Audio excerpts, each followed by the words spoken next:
Well, the universe conspires on my behalf to get me to go in a direction that for some reason it knows best, right? I hadn't really put all that together at this point, but I only know I was going from finished one thing and that I'm going back to some place I had left with thinking I'd never have to visit it again. And here I am on my way. Interstate 90 gave me about a 6.5 hour drive, maybe 7, I don't recall now, to when I got home. And I didn't allow the trepidation that I was experiencing over having to go do that bother me. I began just thinking about other things that I remembered, how beautiful it is and how lovely the weather is. Most of the very mild climate. Chilly, it's a little bit chillier, but because the average summer temperature is 74, and if you're on the west end of the island, it drops 6 degrees. So because of you're right on the inland waters from the Pacific, and so you got the arm of Washington right here that you can see. You've got Vancouver Island way over that you can see, and a pocket of 207 islands. It sits between Seattle to the south and Mount Rainier and Vancouver, Canada to the north, and each of those equal distance about 70 miles as the bird flies.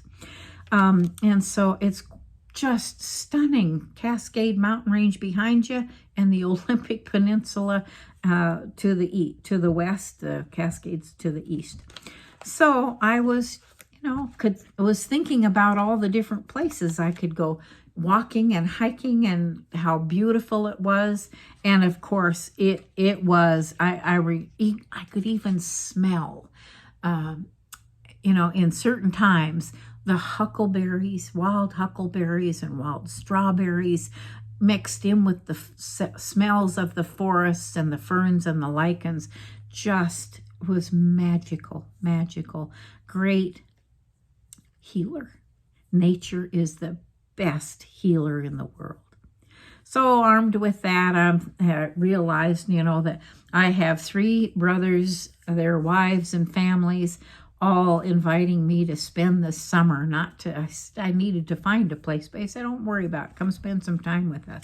And indeed, we had a great time once I got into town and got settled a little bit with the first one who said, no, you get to come here.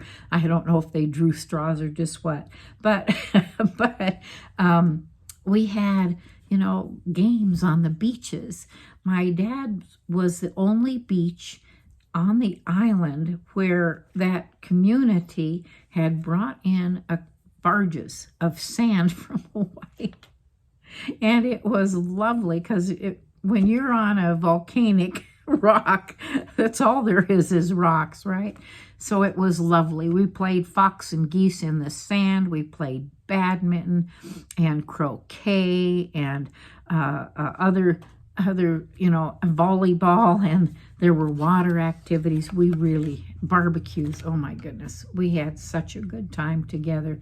And for me, it was really wonderful getting to see my siblings, who I really hadn't spent a lot of time around since we were little, with their families. And oh my gosh, it was so much fun. So, and of course, my job then was as a manager of a convenience store in Delhi, and the pumps for the gas station. There was always something, to do. There was stocking and facing of products and cleaning and staffing and monitoring. And towards the end of the summer, kids are going back to school or going on to college and not staying on and that sort of thing. And, they taught me a lot and I taught them some things. It was a really pretty good relationship. And my boss, who was my oldest brother at that time, had minor disagreements, but I could see he was building up a head of steam and he wasn't talking. He wasn't sharing with me what was going on in his mind. And one day he came in and was waiting for somebody to finish with whatever was going on, and then he lit into me. somebody had got a blowtorch running, and all of a sudden he would just angry, and I went, whoa, and I walked out. I said, I had people cover me. I walked into the office. He started following behind me, and he was huffing and puffing like, a steam engine. He certainly was building up a head of steam. And when he got in, he started to say something, and I held up my hand. I closed the door. I lowered my voice, and I said, don't ever do that to me again. I said, those people work for me. You may pay the checks, you may write the checks, but I said, they work for me, and you just undermined my authority. And I said, and you had customers out there, potentially repeat customers, who may or may not come back and visit with this store again. And I said, if you have something to say to me, take me into the office and lower your voice. Take me out for a cup of coffee, kick me to the curb, or fire me. But don't ever do that again. And believe me, I was shaking in my boots. This was the first time I had to take a deep breath. I had to do what I did to break that momentum, because already I knew I was shaking. But you can see what happened here.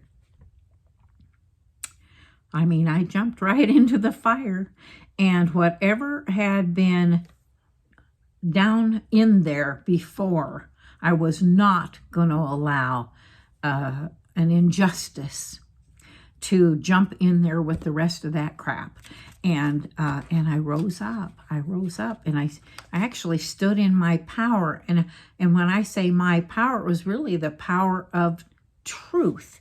Now, this is a universal truth. You don't treat people like that. You treat them with kindness, compassion, and consideration. And, you calm yourself.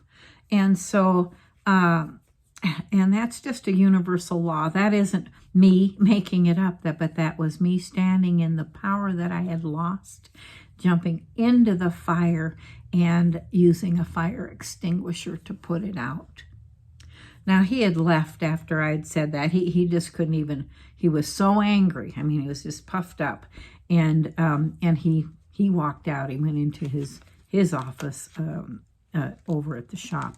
And I just stood there for a minute trying to calm myself, because my knees were, I almost lost my knees, right? And then I realized, no, Claudia, that was right. It was the right thing to do. And, you're not little anymore. You're 44. And so I was able to go back out to work and, went on with it. I never saw him again the rest of that day.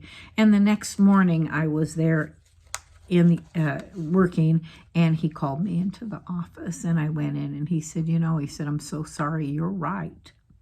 He said, I won't ever do that again. And he said, I'm really sorry. Just really sorry I did that. And after that, it broke whatever, fear that I'd been holding. This is a little wall right here. Please don't do that, whatever it is. And his understanding that I'm not an unreasonable person, but you do not get to bully me. And that's, bully is the operative word, is what I felt was going on. So that was me, the first opportunity to face the fire. And I learned that I'm the one that had changed. In fact, I had transformed. And I was really, really proud of myself.